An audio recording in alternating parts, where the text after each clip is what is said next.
She is beyond all belief until you see her perform. Then you finally understand that you are looking at the most flawless section of muscle harmony, of complete mental and physical coordination the world of sport has ever seen. Sports writer Grantland Rice. This was Babe Didrikson Zaharias, and this is the good, the bad, and the pure evil. Born Mildred Ella Didrikson on June 26, 1911, in Port Arthur, Texas. At the age of 4, she moved with her family to Beaumont, Texas.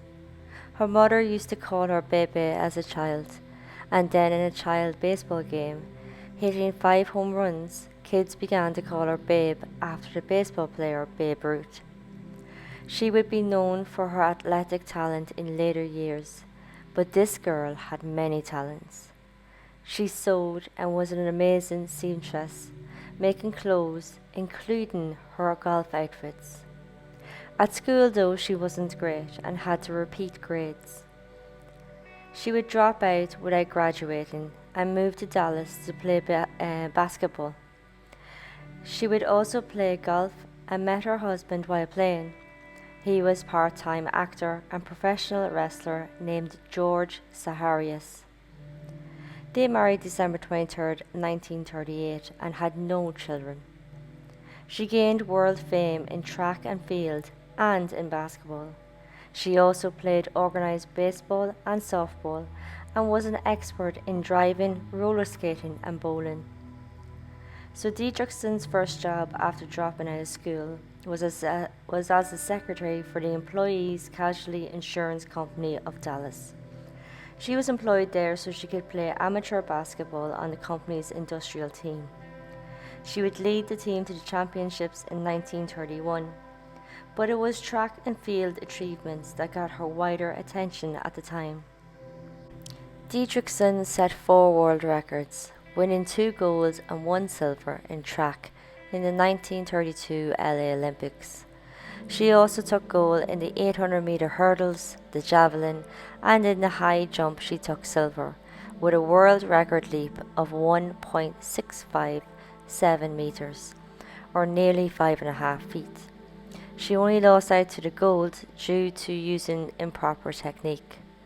Didrikson is the only track and field athlete, male or female, to win an Olympic medals in separate events.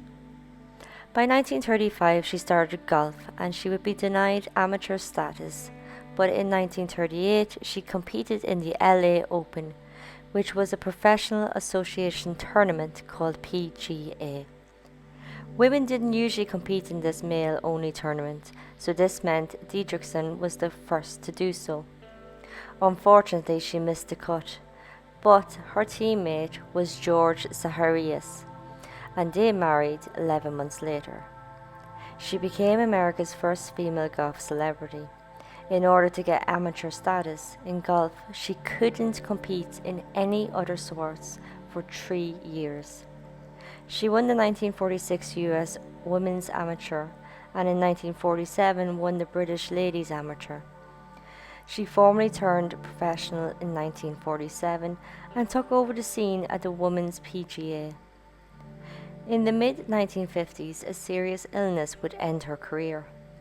But before that, she won the tournament named after her, Babe Zaharias Open. She won 17 in a row women amateur victories, a record that has never been equalled. By 1950, she had won every golf title out there, totaling 82 golf tournaments. She had her greatest year in 1950 when she completed the Grand Slam of 3 women's majors of the day, the US Open, title holders, and the Women's Western Open. She was the leading money winner in 1951, and in 1952 took another major with the title holders, but illness took her out playing full in 1952-53. In 1950 she met Betty Dodd, and they became friends and grew close. Some say very close. Dodd would actually move in with Didrikson during her last years. Dodds was about 20 years younger than Didrikson and started playing golf in 1942 at the age of 11. And from 1952 until 1964, Dodd was active in the LPGA, the Ladies Professional Golf Association. The pair, like I said, was seen very close. They never used the word lesbian to describe their relationship, probably because of the time. But according to witnesses, there was very little doubt that it was both a sexual and romantic relationship. Didrikson has been called the first lesbian gold medalist in Olympic athletics. Here is when the story goes south. In 1953, Didrikson had some medical tests as she hadn't been feeling well. These would come back diagnosing her with colon cancer. She had surgery and made a comeback in 1954 to the golf world while wearing a colostomy bag. But in 1955, Didrikson felt unwell again, and following tests, it was found the cancer came back.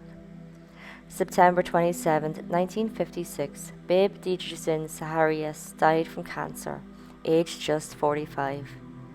In her final years, she was known for her athletic abilities and her public advocacy for cancer awareness at the time when many refused to get checked. She used her fame to get donations for her cancer fund. Her work in this area was honored by US President Eisenhower.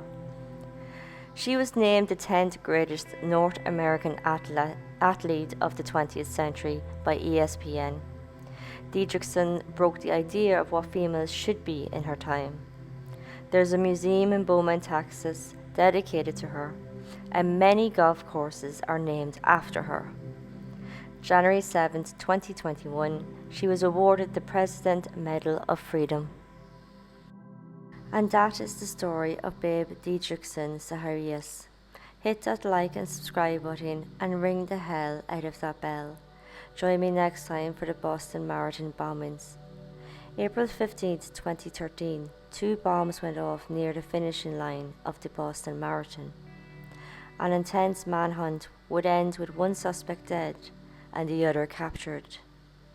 But until then, this was the good, the bad, and the pure evil.